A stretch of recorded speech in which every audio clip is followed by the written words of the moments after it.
Hello boys and girls, today I'm going to read Spinderella, which is a story written by Julian Dawson and it's illustrated by Sebastian Braun. The children of Scuttleton Primary School were eating their dinner, fish fingers, potato and peas. High above them, the spiders of Scuttleton Primary School were eating their dinner, flies, flies and flies. How many flies have we got today, Mum? Asked Spinderella, the smaller spider. Lots, said Mum. Loads, said her brothers and sisters. That's not a number, said Spinderella. Never mind about numbers, eat up your flies, said Mum. After dinner, the children went out to play football. The spiders swung down to watch. What a tackle, they cried, and yippee! The children scored goal after goal. How many goals is that, Mum? Asked Spinderella. Lots, said Mum. Loads, said her brothers and sisters. How will I ever learn about numbers? When the children had got home, Spinderella said, Why don't we all play football? Don't be silly, said her biggest brother, Speedy. We haven't got a ball, said her second biggest brother, Scrabble. I can see a pea on the floor, said Spinderella. We could use that. Mum chose Speedy and Scrabble as captains of each team. Nearly all the spiders decided to join Speedy's team because he was the fastest runner. Speedy's team scored all the goals. It's not fair, the spiders on Scrabble's team shouted.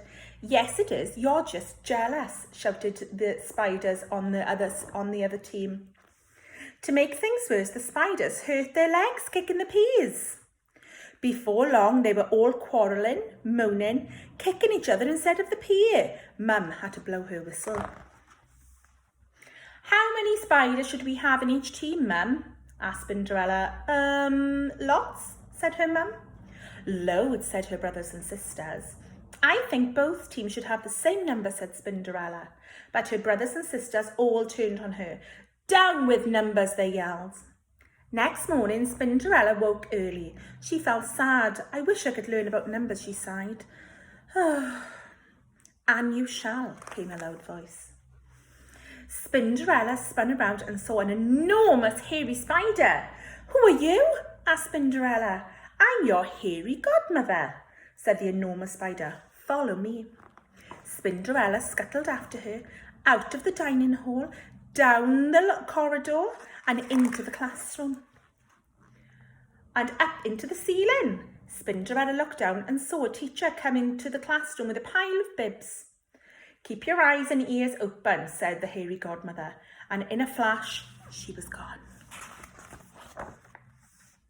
Now, I want you to count yourselves, said the teacher. There should be 20 of you, but let's check. 1, 2, 3, 4, 5, 6, 7, 8, 9, 10, 11, 12, 13, 14, 15, 16, 17, 18, 19, 20. Then came the most wonderful sound. The children took it in turns to shout out their number, all the way from 1 to 20. Spinderella spun joyfully backwards and forwards in time to the countdown.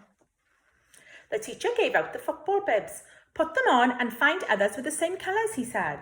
Soon there were 2 groups of children. How many in each team? Asked the teacher. The children counted again. 10 reds, said a girl in the reds. 10 blues, said a boy in blue. The same number, shouted Spinderella. She was so excited that she let go of her thread. Look, a spider! Squash it! Screamed someone. Spinderella froze in terror. Let's put it out of the window, said the teacher, and he did. Suddenly, Spinderella was outside. I'm lost, she wailed. I'm never going to see my mum again. But then she turned around and spotted 2 football goals. I know where I am, she said. She scuttled round the outside of the school, in through the open window of the dining hall, and up the web. Hello, Mum, I can count. All the way up to 20, she said. Never mind about that. Eat up your flies, said Mum. I'm going to count them first, said Spinderella, and she did. I've got 14 flies, she told her brothers and sisters. So what, they said. Down with numbers, up with flies and football. That night, the spiders decided to play football again. Mum, said Spinderella, I've been counting. There are 10 of us, so we need 5 spiders on each team. Some of the spiders muttered, "Down with numbers," but Mum shut them up.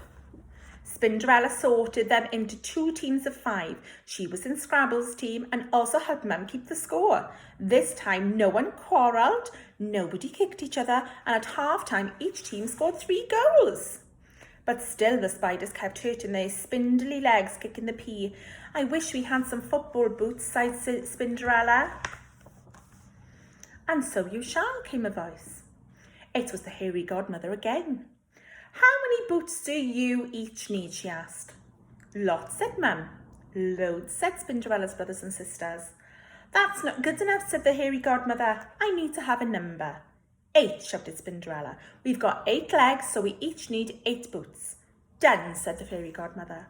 There was a flash, and there on the floor were 10 piles of boots. Each pile had 8 boots in it, and the spiders put them on and laced them up. Then they had a wonderful second half. They scored goal after goal. The hairy godmother clapped and clapped. "Only a minute left to go. Each team scored 8 goals. It's going to be a draw," muttered Spinderella. But just then the ball came her way and she gave it an almighty kick. Spinderella had scored the winning goal. All the spiders ran up to her. They picked her up and they all cheered. Up with Spinderella and up with numbers. And that was the story of Spinderella.